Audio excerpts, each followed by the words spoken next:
In the real world, of course, the temperature varies with height, and so pressure falls off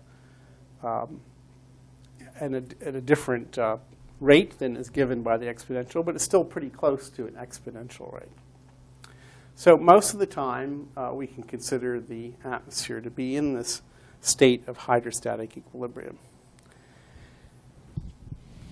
And that equips us to understand the concept of buoyancy. When do fluid particles accelerate upward or downward? And so we can repeat our analysis with one little wrinkle. We can assume that the fluid inside our virtual box has a different density or equivalent volume, specific volume, from the density outside the box. So we'll call rho sub B the density of the fluid in the box, and rho sub E the density of the fluid in the environment. So we go through the same analysis. The weight is just the gravity times the volume times the density in the box. The pressure is the same as before. And the mass of the box, which we use again in the acceleration term, is once again given by this density of the box times the volume of the box. So when we work through this, we get this equation for the acceleration, which differs from what we saw before, and that now we're talking here about the specific volume of the box. But now here's an important point. We're going to assume that the pressure outside the box is in hydrostatic equilibrium with the density outside the box. And if the box is not moving or not moving fast, the pressure cannot be different underneath or on top of the box from its environment. If it were, sound waves would quickly iron out that difference.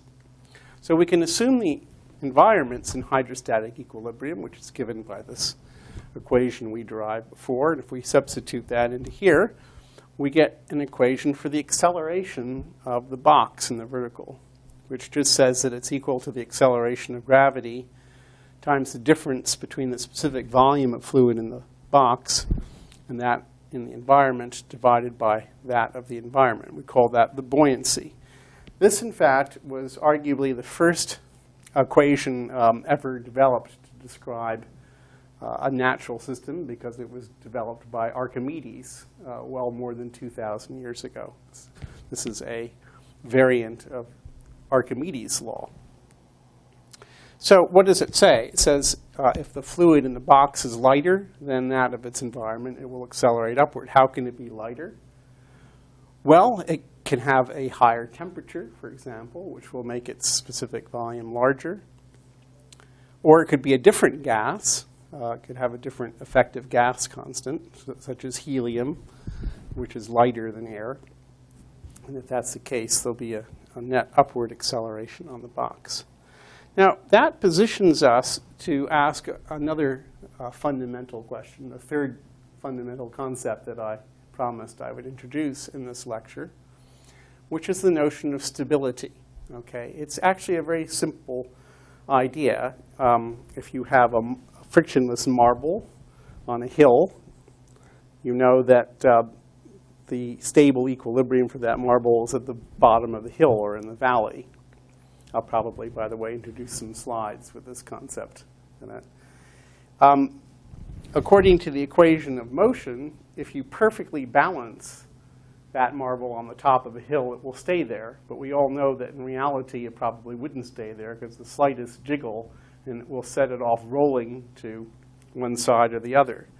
So we would say that the equilibrium position of the marble at the top of the hill is unstable, and the equilibrium position of the marble at the bottom of the hill or in the valley is stable.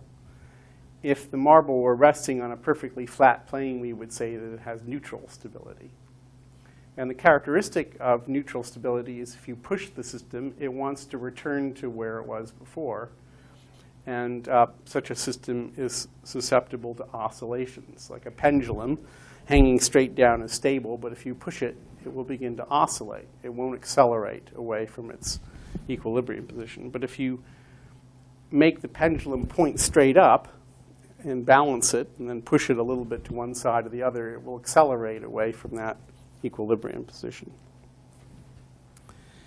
Now, we're going to ask the same exact question about the hydrostatic equilibrium of the atmosphere. We're going to ask, is it stable? If you push it a little bit, will it return to its original condition, or will it accelerate towards some other state?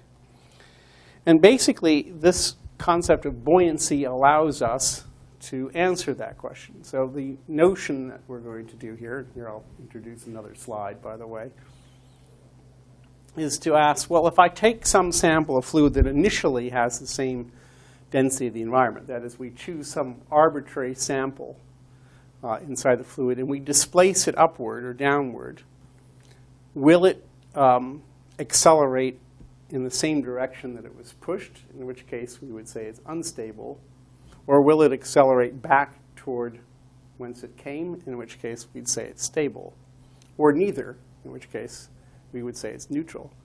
So the next step to answering that question is to ask, well, if we displace a box that's starting with the same density as its environment, a little bit up or down, how will its density differ from its environment? Well, we have a problem doing that because the density of a compressible gas, like the atmosphere, is not conserved when you displace a parcel to a different pressure. The density changes. So we have to account for that density change. And the way we're going to do that is to relate the density inside that box to a quantity that is conserved, and that quantity is the entropy.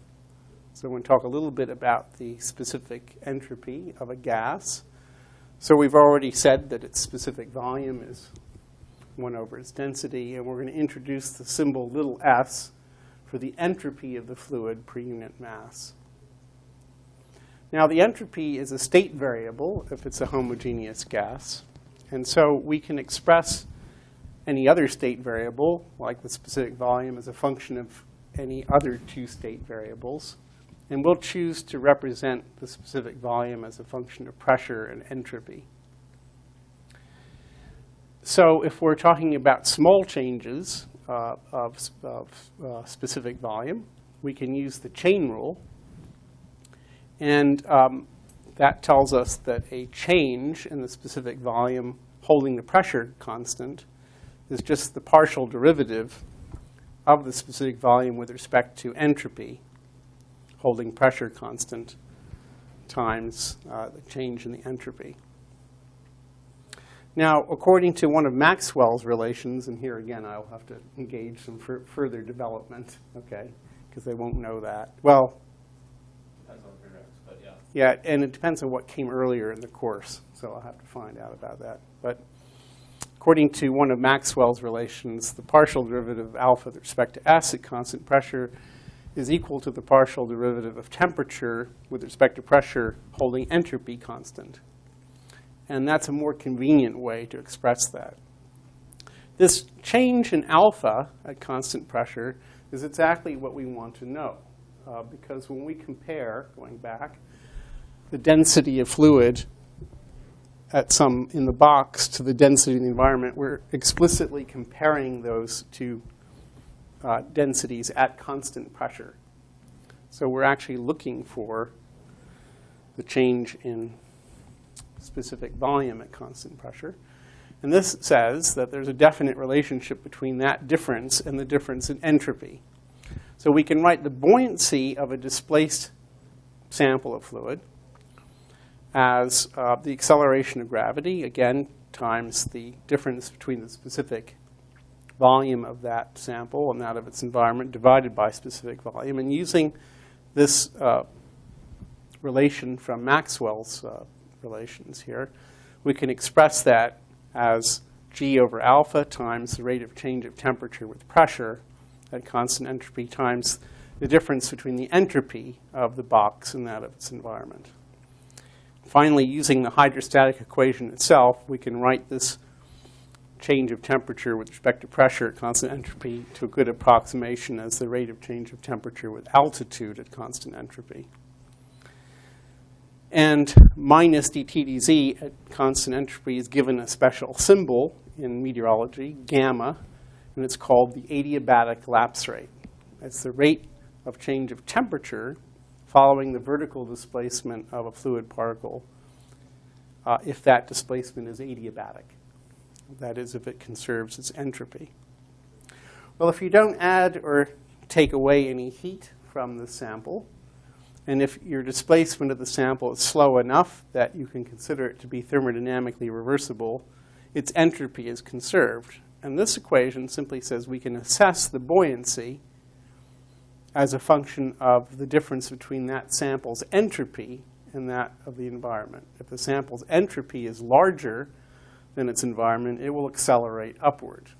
And that's all we need to know to understand whether a fluid is stable or not.